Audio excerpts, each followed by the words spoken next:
This is exactly what they needed, as the Sacramento Kings not only got a big win against the Phoenix Suns, obviously De'Aaron Fox playing well as he usually does in tonight's game, but it was the supporting cast that stepped up, that finally showed what they can do coming off the bench for this Kings team, and that has me very excited. But it wasn't all positive, as we do an unfortunate update for DeMar DeRozan and his current injury status, so we'll dive into that and a whole bunch more in this video. But frankly, I'm feeling good. I'm feeling amped up overall with what we saw from the Kings last night, because it felt like the vibes were waning a little bit amongst the fan base, amongst the team, with the poor three-point shooting, with the lack of bench production, but a lot of that stuff was addressed, at least in the most recent game for this Kings team, and that's a very, very positive sign, because again, if Sacramento can produce in those aspects, in those areas, that's going to have a significant impact on the team's ability to compete out there in the Western Conference. Because I've been screaming from the mountaintops saying, hey, this team has the talent, has the players, has the top level star guys to be one of those upper echelon teams in the entire NBA.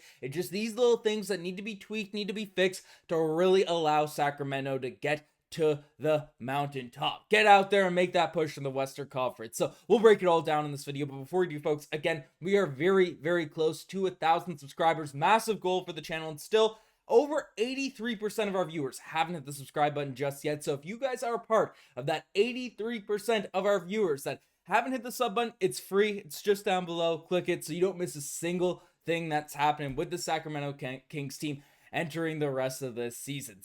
But let's dive into it. Let's get into it, because this is an exciting game for Sacramento. Again, the Suns are dealing with injuries themselves. It's not like the Kevin Durant, Bradley Beal team, but they're still a very formidable team that can get W's and can be dangerous on any given night. And Sacramento came out and squashed them, even overcoming some different situations. And I'll give the context, especially amongst the star players, because usually DeMar DeRozan is that star guy for Sac, but only had 2 points in this game, 17 minutes. You might be like, oh no, DeMar DeRozan's trash now or something. Like, if you're doing that, that's crazy. But he did leave the game at halftime due to lower back tightness. So that explains his poor scoring, poor efficiency, all that type of stuff early on in the game, and then didn't really play the second half of this one. So basically, DeMar DeRozan's out, and obviously that's a significant impact, as DeMar DeRozan has been an absolute monster over the course of the season for Sacramento, averaging 23 points per game, 4 rebounds, 4 assists.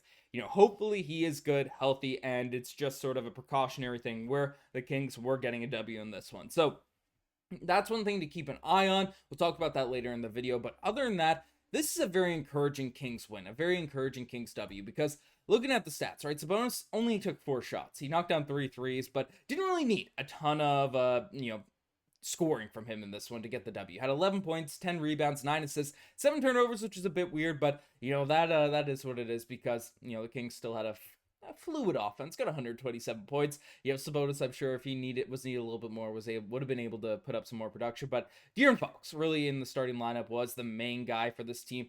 29 points, 10 assists, 6 rebounds, 11 to 17 shooting. Just very, very confident out there on the basketball court, which we know De'Aaron Fox, star player. There's nothing novel here, in terms of his production. And Kevin Huerter had a very good night as well. Not just shooting the three, 2-6 in the 3-point line, which is solid, but scoring all over the basketball court, which again is a huge positive for him. Down 5 assists, 6 rebounds, 22 points. Like Kevin Huerter, all these guys were very, very effective on the court. And the starting lineup, we've been calling for it. This is crucial for this team.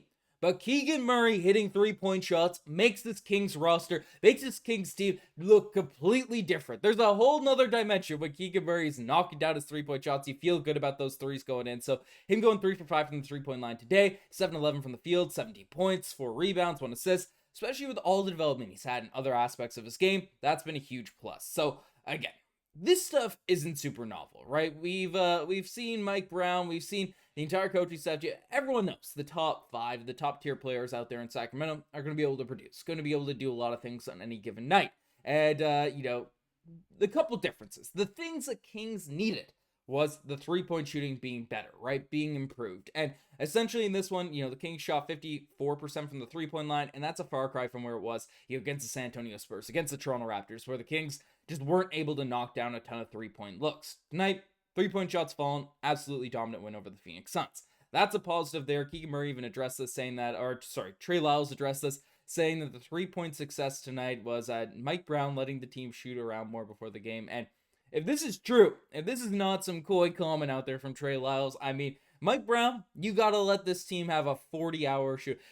Open up the gyms, forget all the whatever you guys do, practices, training, all that type of stuff. Just let the guy shoot, because if the Kings are able to shoot 50%, heck, if the Kings are able to shoot 40%, per night out there in the 3-point line, this team is going to be ferocious. And you see the difference in the game, in this one tonight, right? Like the San Antonio Spurs had a ridiculous 3-point shooting performance despite their record. They're still solid, but they were able to get a win. So the Kings, I know it's a pretty candid comment from Trey Lyles there, but Mike Brown, let the team shoot.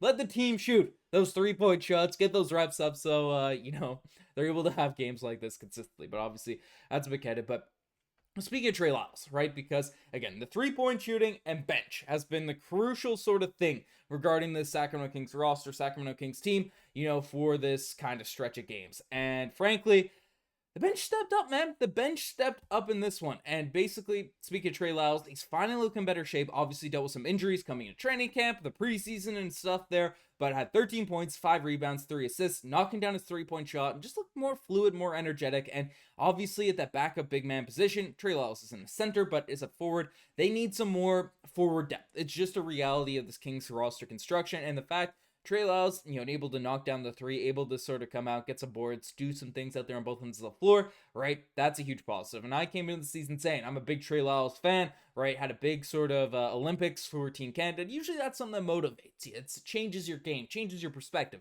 having a big Olympic performance. And didn't really happen for Trey Lyles, but obviously was dealing with, getting in shape, recovering from injury, all that type of stuff. And tonight we saw the impact that a guy like Trey Lyles can have out there, just a guy off the bench that can be effective, that can be consistent, that can do stuff beyond Malik Monk. Malik Monk's obviously injured as well right now, but that's a huge plus. That's a huge plus for Sacramento. So, but it wasn't just him. It wasn't just him. One guy that I know a lot of people have been frustrated with has been Jordan McLaughlin, who tonight definitely had his best game of the season. 11 points, 1 assist, 1 rebound, nothing crazy, 1 steal, but 4-6 shooting.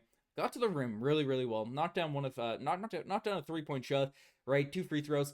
The thing about this, right, like, these guys off the bench, they don't need to come in and give you 20 pieces. They don't need to come in and replace Malik Monk's, just ridiculous microwave status in terms of any given night being able to put in 30, right? You don't expect that from Jordan McLaughlin, from a Trey Lyles, heck, from even a Doug McDermott, who didn't have a great night last night, but, overall, the bench unit was at least effective. Wasn't a huge negative out there, but whoever the heck is coming off the bench, right? Even Keon Ellis, we know Keon's not going to be there for mainly scoring, but had 9 points in this one, 1-1 from the 3-point line, 4 or 5 from the field. But you don't need a Malik Monk replacement. No one's going to be able to replace Malik Monk off the bench across the entire NBA. That's the reality of it. But you just need solid, steady players that can complement the star guys when they're out there in the lineup, cannot be turning over the ball immediately, not just liabilities out there on the basketball court. Because again, if the Kings fix the 3-point shooting, fix the bench scoring, you're going to get games like this every single night, right? Where they slap the Phoenix Suns, 127-104.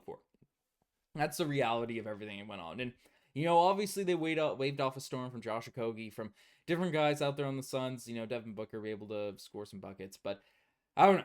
I'm very excited, and the big test now is going to be against the Minnesota Timberwolves in the Kings' next game to see where they're at. Because again, the Timberwolves have had an up and down year. They're kind of finding their form themselves, but that would be a big statement W for Sacramento if they can get that win. So we'll break all of that down. We'll keep it covered here at Kings Digest, but make sure you guys hit that subscribe button on that goal. We're making that push for 1,000 subscribers. So energy's back. The Goal One Center was absolutely on rails. So very, very excited about the direction of this Kings team right now. But let me know what you guys think in the comment section down below. If you guys are the best to make it start, subscribe to the channel if you guys haven't already. Anyways, I'm signing out. Cheers.